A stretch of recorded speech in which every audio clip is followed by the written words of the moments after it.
Hello everybody, I'm Emmy Klein and welcome to my new video series of artist interviews. And today I'm actually joining Morgan Samuel Price in her amazing home and studio. So thank you so much for allowing me to come into your home and studio and experience all of this with you.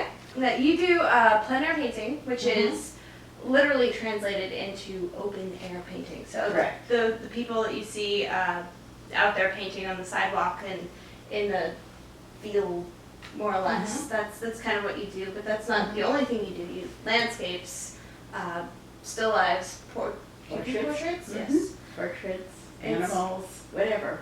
How exactly did you begin as an artist? Like, when did you kind of go? When did I decide I wanted to be an artist? Yeah. Oh, I was in high school. Okay. I was in high school, and I made that decision. Actually, it was firmed in my head by an aptitude test that I took. Okay. And they told me the results that I needed to either go into science or the arts. You know, you get an idea for a painting, it's theory. I think I can pull this off. And now I'm going to proceed with the direction and sometimes an idea that you had in a way to translate what you're seeing works. Sometimes it doesn't work. Oh, my public is calling. Excuse me. I had been studying with a professional artist. I was about 15 years old when I met a professional artist who was a fabulous painter. Can we name drop here? Yes, her name was Patricia Kirkberg. And she had studied at Art Students League and in Europe and with many of the leading painters of the early part of the 20th century. Wow. So she took me under her wing. That's so cool. And taught me how to use all these different mediums. So I could watercolor or pastel or switch over to charcoal, do graphite, go over to oils. Acrylics hadn't been invented. Through this process of working with her, I realized that was the one thing that I did that I never had a boring moment. It was always intriguing to me. So my premise in my head was, okay, if I am not bored, this is probably a good thing for me to pursue. You went to school after that. I know you went to Ringling College I went of to Art and Design. Was it College of Art and Design when you went? Or? No, it was just Ringling School Because of Art. I actually graduated the same school. Yes. And now it's Ringling College of Art and Design. They moved into the official title. Correct. So, do you believe that in this day and age that it's really necessary for people who want to go into the art industry and the careers? Do you think it's necessary for them to go into school and get their degree in, say, illustration or fine arts? Well, there's several answers to that. It's a loaded question. Yes. There will be those people who want to be, they want to work for a company. And that's their preferred modus operandi. Mm-hmm. There are those people who never want to work for anybody. They want to do their own thing. Mm-hmm. And as long as they figure out a way, they get to do that. There are those who try to do that and then decide, no, this is not for me. I really need more direction. And so they go back to the original plan. So it just depends on what you are. And do you know yourself well enough at a very young age to make that decision? Some people do, some people don't. That's very true. So, that being said, in today's market, I suggest get as much education as possible. After you've done that, if you choose to become a professional painter, then you want to find a professional painter who is generous and wants to share the information with you and will be supportive, and study with that person. I think that's probably a key aspect that a lot of people miss. Yes. Is to kind of make friends with those in our industry and Yes. and Because continue to learn after you're done with school. There's a lot to know. I went to Ringling. My first job out of Ringling was with Hallmark Cards. So I became an illustrator for Hallmark Cards. because Ringling was one of the schools where Hallmark would interview, and they usually hire, somewhere between 9 and 15 people And we out still of do a today. graduating class. And, off you would go to Kansas City. So that was my first foray into the work world as an artist. Then my very next job, I kind of fell into this job. It was not what I was going for, but I ended up an art director at a newspaper, so that the publishing company owned a number of newspapers. And what was unusual about my job was they gave me a free hand. They let me design what the art department was going to be. Okay, that's cool. So That's I really turned it cool. into Woman's Wear Daily. Nice. And so I did sketches of the heads of all the departments, and we no longer used photographs, we used my sketches. I redesigned the header of the newspaper and the entire look of the paper, and it was a fine art newspaper is what it looked like. It was amazing at that time that they let me do it, Mm-hmm. that it received all the attention that it did. And the publisher did come to me personally. He owned 5 other major newspapers. And he said, "Do you have any idea what you've done?" And Is that the point where you're like, is it good or bad? oh no, it was very Okay. good. It was very good. If my boss came to me and was like, "Do you know what you did?" I'd be like, "Oh man." Yes, yes. So that was quite it was another learning experience for me. And I did all kinds of things. I did sports illustration, fashion Wow. illustration, cartooning, straight really go drafting. all over. I would go to court and draw the cases. It was How was all that? over the map. Now, along the same lines of jobs that you've had, have you had many non-artist jobs? How do you mean non-artist jobs? Where? Oh, you mean where, other jobs? Yeah, yeah. Oh, no. Like Well, flipping burgers at Burger No, I did that during art school. Mhm. I had, I worked in the But after you- cafeteria. No, never again. Oh, so That was it. lucky lady. Yes. So I retired. After I finished with that particular job, I left the commercial world. I realized during that job at this paper, because I was freelancing at night, Mhm. and then I had this job all day long. So I was almost working Like 24 hours. 18 hours a day. And I did this for 2.5 years. So Holy it was moly. exhausting. I was supporting the person I was married to while he went to graduate school. You're a good lady. So I was paying the tuition. This was a day when you could do that. I was paying the tuition and supporting us at the same time. Wow. So was the reason for working those many hours. I hope you said thank you. Hope you said thank you. All right, so I finished at this job. The person I was putting through school finished, and we left. We moved out of state. And when I moved to this other state, which was Oklahoma, I moved to a little town in southern Oklahoma, and there was absolutely no work opportunity for me. I was gonna ask in Oklahoma, but with Well, Tulsa is a sophisticated city. Oklahoma City is a sophisticated city. Dallas was south of me. But this little town was just a little town. mm-hmm. So I decided I needed to create my own job.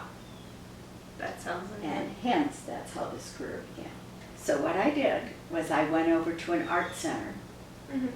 and I asked the director of the art center what it would cost to rent studio space to conduct an art class. Okay. And he looked at me and he said,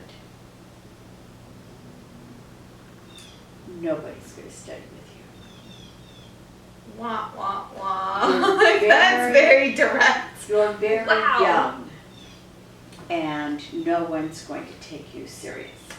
And I Nice think guy. he thought I was even younger than what I was. I was young, but he thought I was very young. So I was very tenacious, and it took me about almost an hour.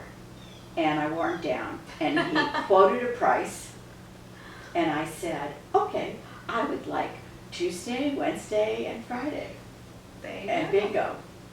And so I went back to my little studio setup, designed an ad for the newspaper. I knew how. That's perfect. Took it into the newspaper, and they did not recognize what it was. They looked at it and they said, "What's that?" And I said, "It's an ad for your paper." And I said, the engraver just takes a picture with his camera. It's all set. It's all set to go. And they said, "Oh, this is like the big city papers." You went a little too far into Yeah, it was being, just funny. being fan. That's It was amazing. just funny. So that's- anyway, I ran an ad, and I had 12 people who signed up for my classes, That's a good start. and away I went. Yeah, so when I started, I didn't need to worry about a lot of different things that you do for running a business, because I was just getting it. So first it was, 3 days of part-time, and then that grew into where I actually had 5 classes a week. So I taught in the morning, and then I taught at night. Oh. So that left me free during the day. Yeah. So it gave me, with all the other things, because now I started to raise a family, Ah, that's true. So I had to figure out just came in. how to take care of the children as they arrived, and May I ask how many teach. kids do 3. you have? 3. Wow. It's a big Three. family. It's a big family. Especially for somebody to be so tenacious with your career and be able to do that plus family is don't underestimate the ability that you can do it. I guess is Yes. You want to do that enough, you're going to figure it out. that's true. So, anyway, as time grew, pretty soon I had over 1,000 students Wow. over a number of years. And there were 4 art supply stores when I left town, because the people I taught, eventually they got their skills up, they taught, Wow. and it grew. It grew into this little industry. So you kind of created your own artistic Right. town, pretty much. Yes, That is amazing. yes. I guess if you build it, it'll come. It does. It does. It just happens. It's really, if you have this overwhelming desire, you're just going to have to figure out a way to you have to look at what your skills are. You have to look at the kind of person that you are, all these different things. Take all of it into consideration. If you're someone, you're not open, you're uncomfortable around people, well, that would not be an avenue, but you still want to pursue your art, then you have to figure out, okay, what else can I do that's going to generate money so that I can buy all these art supplies? Because it takes painting and painting and painting and painting and painting to put the skill in place. That's very true. Yes, it doesn't people aren't just born with, you have the skill. Other than that, do you have any advice for the people out there who are either just getting started or still working, or any artist advice for other artists? Well, if they want to live their life as a fine artist, because there's all different kinds of fields with art. I mean, it's loaded with filmmakers, people doing regular photography, and then figuring out the commercial uses of their product that they develop. That's another phase, of this whole thing. But I would say, someone asked me this question, what do I need to know? Well, today, if you're going to run a business, first thing, like any business, you have to figure out cash flow. Once you've got that one down, you're in pretty good shape. And a skill I'm still trying to figure out. Yes, and then once you've got that moving along so that you can feed yourself, and take care of everything. Then it takes, when you make your money, you keep your money in your business. You don't spend it all out. You are careful so that you have, when your rainy days come, you can get through to the next phase, because it's like being anyone who's in the arts. If you're a writer, it's waiting for that next book. You're a movie maker or you're an actor waiting for that next role or next opportunity, or a singer, or anything in the arts. So with the painter, you're waiting either to put together a collection of paintings and market those paintings. So there's a number of skills. You need to understand how marketing works. So you have to look at that, know it, understand it, and understand yourself. You must be timely. You have to be highly disciplined. You have to be, more than anything else, gutsy.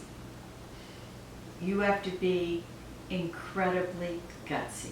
You won't make it without being gutsy.